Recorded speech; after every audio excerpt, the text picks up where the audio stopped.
శుభకార్యాలకు పూజార్ల కోసం వెతుకుతున్నారా? పూజారీస్.com లో అతి తక్కువ ధరలకే పూజార్లను ముందే బుక్ చేసుకోండి. వెంటనే కాల్ చేయండి.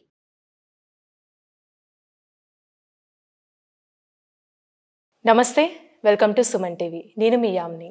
ప్రస్తుతం మనతో ఉన్నారు ప్రముఖ ఆధ్యాత్మికవేత్త, ప్రముఖ జ్యోతిష్య వాస్తు పండితులు మనతో సూర్యనారాయణ శర్మ గారు ఉన్నారు. వారితో మాట్లాడదాం. నమస్కారం గురుగారు. నమస్కారం అమ్మ. శుభం వ్యాధు. గురుగారు, మనం 2024 సంవత్సరం నుండి అంటే రాశి ఫలాలు ఏ విధంగా ఉన్నాయని తెలుసుకున్నాం కదండి, మన కొన్ని రాశుల గురించి. అయితే ఇప్పుడు కర్కాటక రాశి వారికి అండి అసలు ఏ విధంగా ఉండొచ్చు? కర్కాటక రాశి అంటే మనం ఇప్పుడు సంవత్సరం ఆరంభం నుండి చూసుకోవాలండి. ఆ రోజు ఎలా ఉంది, అక్కడ నుండి ఆ సంవత్సరం అంతా ఎలా ఉన్నది. సో కర్కాటక రాశి తీసుకుంటే సంవత్సరం ఆరంభంలో మనకి ఏంటంటే కేతు అన్నది కర్కాటకం నుండి అంటే కర్కాటకం నుండి సింహం కన్యలో ఏమో కేతు అనే గ్రహం ఉంది. అక్కడ సంవత్సరం అంతా అక్కడే ఉంటాడు వాడు అక్కడ నుండి మారడు. అలాగే అక్కడ నుండి తీసుకుంటే చతుర్థంలో మనకి ఏ గ్రహాలు కనపడకపోయినా వృశ్చికంలో మాత్రం మనకు స్టార్టింగ్లోని మనకు శుక్రుడు ప్లస్ బుధుడు యొక్క ప్రభావం చూపిస్తోంది. అలాగే ధనుస్సులో మనం చూసేసరికి రవి కుజుడు ఇద్దరు కనబడుతున్నారు. అలాగే శని చూసేసరికి కర్కాటకానికి సప్తమ భావం అయినట్టు కుంభంలో ఉన్నాడు. అష్టమ భావం కుంభంలో ఉన్నాడు అనమాట. అంటే అష్టమ శని యొక్క ప్రభావం కర్కాటకానికి కనిపిస్తుంది.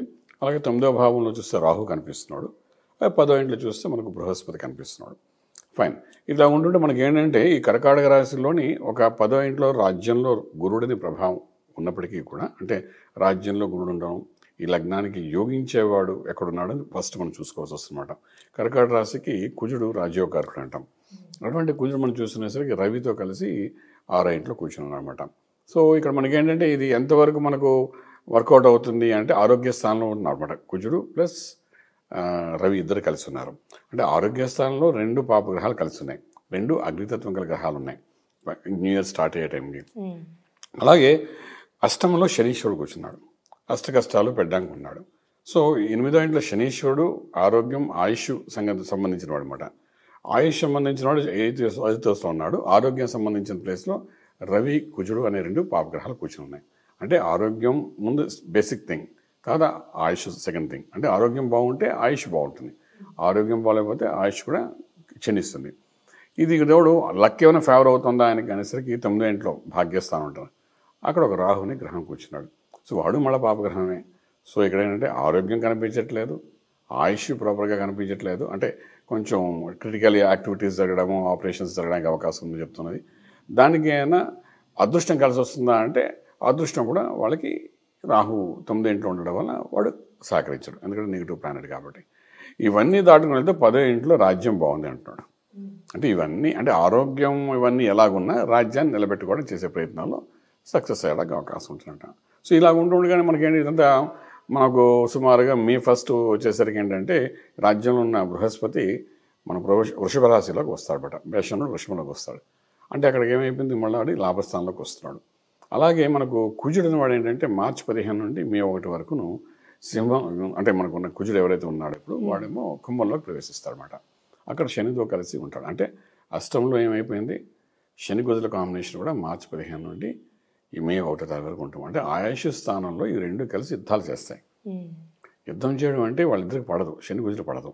సో ఇప్పుడు ఆ కర్కాటక రాశి వారికి మార్చి 15 నుండి మే 1 తారీఖు మధ్యలో హెల్త్ ఇష్యూస్తో చాలా విపరీతంగా ఉంటాయి. సో దాని నుండి వాళ్ళు బయటపడడం చాలా అవసరం. ఇప్పుడు చిన్నపిల్లలు అనుకోండి, బాల అరిష్టాలు అంటాం. అదే కర్కాటక రాశి చిన్న ఆశ్లేష నక్షత్రము, అలాగే పునర్వసు 4వ పాదము, మళ్ళీ పుష్యమి నక్షత్రం వాళ్ళు ఉన్నారనుకోండి, వాళ్ళు ముగ్గురే ఉంటాయి అక్కడ. వాళ్ళలో చిన్నపిల్లలు 8 ఇయర్స్ లోపల ఉంటే బాల అరిష్టాలు ఉంటాయి. బాల అరిష్టాలు అంటే చిన్నపిల్లల చూడండి పడిపోవడము, దెబ్బలు తగలడము, మోషన్స్ ఇలాంటివి జరగడము, డిహైడ్రేషన్ వల్ల హాస్పిటల్లో జాయిన్ అవ్వడం, ఇలాంటివన్నీ ఈ సంవత్సరం స్టార్టింగ్లో వాళ్ళు కనబడతాయి. అదే యుక్త వయసులో ఉన్నారు, హెల్త్ ఇష్యూస్ ఎలా ఉంటాయంటే యుక్త వయసులోని వాడికి గ్యాస్ట్రిక్ ఇష్యూ రావడం, ఇండైజెషన్ ప్రాబ్లం రావడము, తర్వాత థ్రోట్ ఇన్ఫెక్షన్స్ రావడం, ఈ శని కుజులు కలిసారు కాబట్టి మంట, ఆ మంట నుండి బయటపడడం అలా తెలియకపోవడం, ఇట్లా కొంచెం డిఫరెంట్గా కనిపించే అవకాశం. అదే ఇంకొంచెం వయసు మళ్ళిన వాడు 60 ఏళ్ళు దాటేసి మాట్లాడుకుంటే ఇంకా ఏదైనా క్రానిక్ ఇష్యూస్ కనెక్ట్ అవ్వడం, లేదా చిన్న ఆపరేషన్ అవ్వడం, దానికి మల్టిపుల్గా క్లినికల్లీ బాడీలో ఏవో పాటలో పని చేయకపోవడం, దానివల్ల ఎంత మందు వేసినా ఏ మందు వేసినా కూడా అది పనిచేయక మెడికల్గా చాలా ఇబ్బంది పడ్డాం, ఇలాంటివి కొన్ని కనబడడానికి అవకాశం ఉంటుందన్నమాట. సో ఇది టోటల్లీ కర్కాటక రాశి వారికి ఎలా చూసినా సరే ఫస్ట్ హాఫ్లో మాత్రం హెల్త్ మీద అటాక్ చేయడానికి అవకాశం ఉందన్నమాట. సో హెల్త్ మీద అటాక్ చేస్తున్నాడు అంటే మామూలు విషయం కాదు. అది ఏ వయసులో వాళ్ళకైనా చూపిస్తాం. ఇప్పుడు కర్కాటక రాశిలో ఉన్నవాళ్ళు ఫర్ ఎగ్జాంపుల్ తీసుకుంటే మనకు తెలంగాణ ముఖ్యమంత్రి గారు మనం చూసాం కూడా, అష్టమ శని ప్రభావం వల్ల ఆయన హాస్పిటల్లో ఉండడము, దెబ్బలు తగ్గడం అన్నీ చూసాం కదా. అది బాత్రూంలో జారారో కాలు మొదలు పడ్డారో మనకు సంబంధం లేదు అనుకోండి, ఇప్పుడు హాస్పిటల్కి వెళ్ళారు, ఆపరేషన్ చేసుకుంటున్నారు దిగువ భాగానికి. సో ఇవన్నీ ఎలా కనబడుతుందంటే కర్కాటక రాశిలో ఉన్న వాళ్ళకి ఏదో సమయంలోని, అంటే ఆయనకి అయింది కదా మన సంఖ్యలో గుద్దుగోకలే, మార్చి 15 నుండి మే 1 లోపల ఆల్మోస్ట్ 90% కర్కాటక రాశి వాళ్ళకి ఏదో ఒక దెబ్బలు తగులుతాయి, కన్ఫామ్గా తగులుతాయి. అది చిన్న పెద్ద డిపెండ్స్ అపాన్ ది మిగిలిన దశలు, అంతర్దశల ప్రకారము. దశలు అనుకూలిస్తే చిన్న దెబ్బలు తగులుతాయి, అనుకూలించకపోతే పెద్దవి అవుతాయి. సో అది ఏదైనా జరిగితే అది క్రానిక్ ఇష్యూ కింద అవ్వడానికి అవకాశం ఉంటుంది. అది లైఫ్ లాంగ్ అది మచ్చలా ఉండిపోతుంది. ఇటువంటివి జరగడానికి అవకాశం అనమాట కర్కాటక. సో హెల్త్ మీద దృష్టి పెట్టాలి వాడు. ఫస్ట్ హాఫ్ హెల్త్ మీద దృష్టి పెడితే, ఇప్పుడు మనకు మే 1 నుండి ఏంటవుతుందంటే ఈ కుజుడు అన్నవాడు కుంభం నుండి మీనంలోకి వెళ్ళిపోతాడు. ఒకసారి మీనంలోకి వెళ్ళిపోయాడంటే ఈ డిస్టర్బెన్స్ అనేది తగ్గిపోతుంది అనమాట. అలాగే మనకు గురువు అనే గ్రహం కూడా మనకి ఏంటంటే మే తర్వాత వృషభంలోకి వస్తాడు, లాభంలోకి వస్తాడు. రావడం అది కూడా ఒక అంతరం మంచిది. భాగ్యంలో కుజుడు ఉండడం మంచిదే, అలాగే లాభంలో గురుడు ఉండడం కూడా మంచిదే. సో వీళ్ళకి ఏమైనా జరగాలి, మంచి జరగాలంటే ఆర్థికంగా తీసుకోండి, వ్యాపార రీత్యా చూసుకోండి, రాజకీయంగా తీసుకోండి, లేకపోతే ఇండస్ట్రీ, ఫిల్మ్ ఇండస్ట్రీ రకంగా చేసుకోండి. ఏదైనా మే 1 తర్వాత ఒక మంచి పట్టు రావడానికి అవకాశం. అంటే మే అంటే ఆల్మోస్ట్ 5 నెలలు, ఫస్ట్ 5 months థోడా కన్ఫ్యూజన్ అనే వెళ్ళడానికి అవకాశం ఉంది. మనం చెప్పగలుగుతాం అంతవరకు అనమాట. అంటే ఈ రాశి వారికి ఏదైనా పరిహారం అలాంటివి ఏమి ఉన్నాయండి? పరిహారాలంటే ఇప్పుడు మనకు ఇది అష్టమ శని అంటే శని చేయవలసిన పని చేస్తాడు, చేసిన తర్వాత మనం ముందు వేసుకోవడమే. అంటే ఏంటంటే ఇప్పుడు వాడిని యుద్ధం చేయలేం, శని కుజులు కలిసినప్పుడు వాళ్ళదే ఒక పెద్ద యుద్ధం. ఆ సంధి కలిసి ఉండడం ఒక మహాయుద్ధం. ఆ యుద్ధం అలా ఉండడం వల్లనే మనకు ప్రపంచంలో ప్రకృతి వైపరీత్యాలు జరుగుతున్నాయి. శని కుజులు అంటే ఈ జాతకాలు అనేవంటి ఏంటంటే జ్యోతిషాస్త్రం అనేది ఏంటంటే ప్రకృతిలో జరుగుతున్న వైపరీత్యాలు కానీ, ప్రకృతిలో జరుగుతున్న మంచి చెడుల గురించి తెలుసుకోవడం కోసం ఈ జ్యోతిషాస్త్రం. ఇప్పుడు మనుషుల కోసం కూడా తెలుసుకుంటున్నాం, కానీ basically it is done for nature అనమాట. నేచర్లో ఎప్పుడు ఎలా ఉంటుంది, పాడి పంట ఎలా పండుతుంది, ప్రకృతిలో ఎటువంటి మార్పులు జరుగుతాయి, ఎండాకాలం ఎంతకాలం ఉంటుంది, వర్షాలు ఎలా పడతాయి, ఇవన్నీ తెలుసుకోవడానికి జ్యోతిషాస్త్రం ఫ్రమ్ ది బిగినింగ్. కొన్ని వేల సంవత్సరాల నుండి ఈ శాస్త్రాన్ని దానికోసం వాడుకునేవారు. సో ఇప్పుడు ఏమైందంటే ఆ ప్రకృతిలో మనకు వచ్చే వైపరీత్యాలు అనేది మీకు మార్చి 15 నుండి మే వరకు కనిపిస్తాయి. అందులో ఏంటంటే జనరల్గా అందరికీ ప్రకృతిలో మార్పులు వస్తున్నప్పుడు అందరూ దాని ఇంపాక్ట్ పడుతుంది. కానీ కర్కాటక రాశి వాళ్ళకి పూర్తిగా దానికి ఎఫెక్ట్ పడిపోతుంది వాడి మీద.